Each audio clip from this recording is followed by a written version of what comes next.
Bon après-midi, mesdames et messieurs, et bienvenue au 12h30 sur la chaîne de télé BCTV.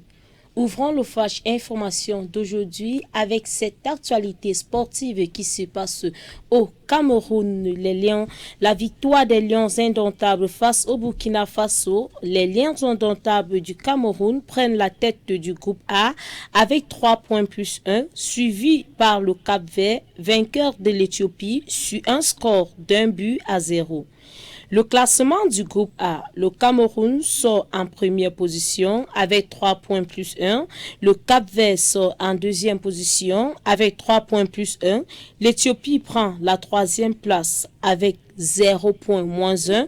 Ainsi que le Burkina Faso en quatrième position avec 0 points moins 1. Le Cameroun sort victorieux face au Burkina Faso.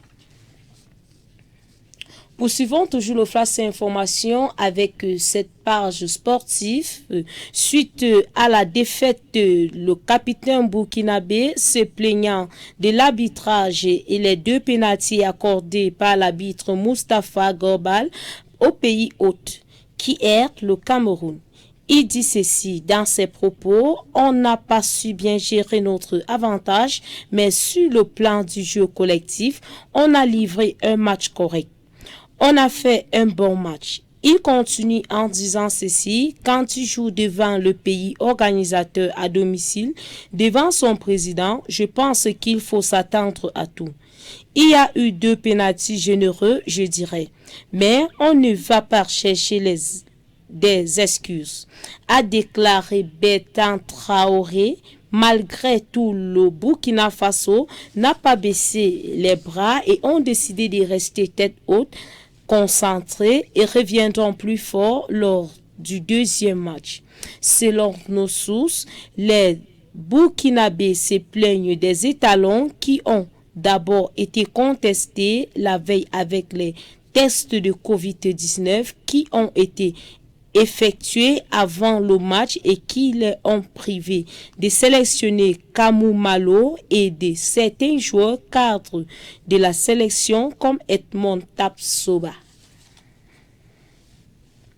Poursuivons toujours avec les pages sportives. Le 9 janvier 2022 marquait l'ouverture de la 33e édition de la CAN Total Énergie 2022.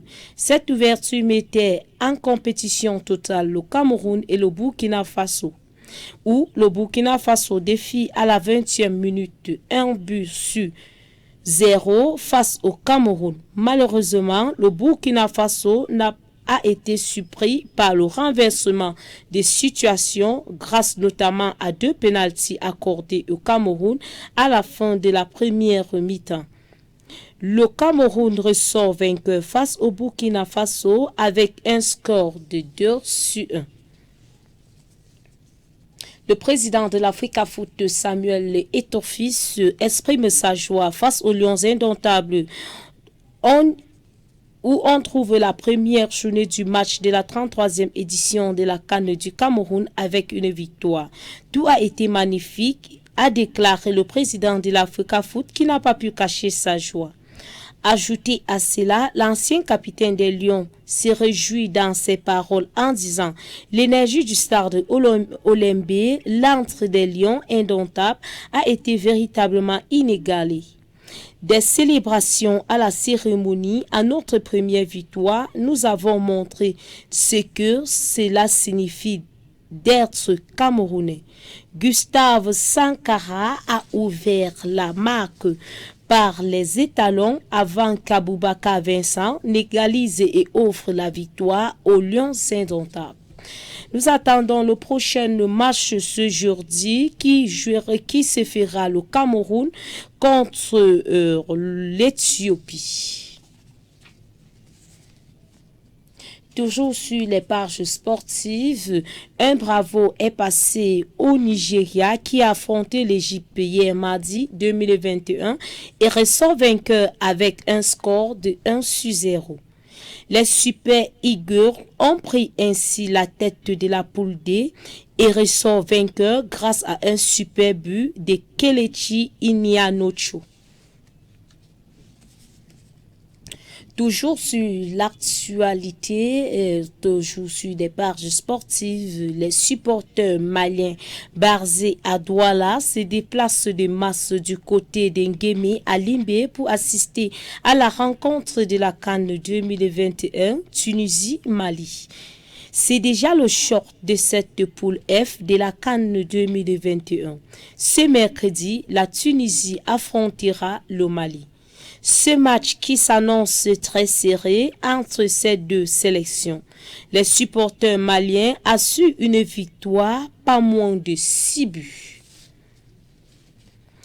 Toujours sur l'actualité, l'équipe malienne a suspendu l'entraînement et a quitté le stade Moliko. Ivo Alonjo, l'avocat chef du Nungjan, Lord Chambers, a été abattu ce matin et a été transporté à l'hôpital. À la suite de cela, 4 autres cas de coups de feu ont été enregistrés, portant le chiffre à désormais 5 personnes blessées à Boya.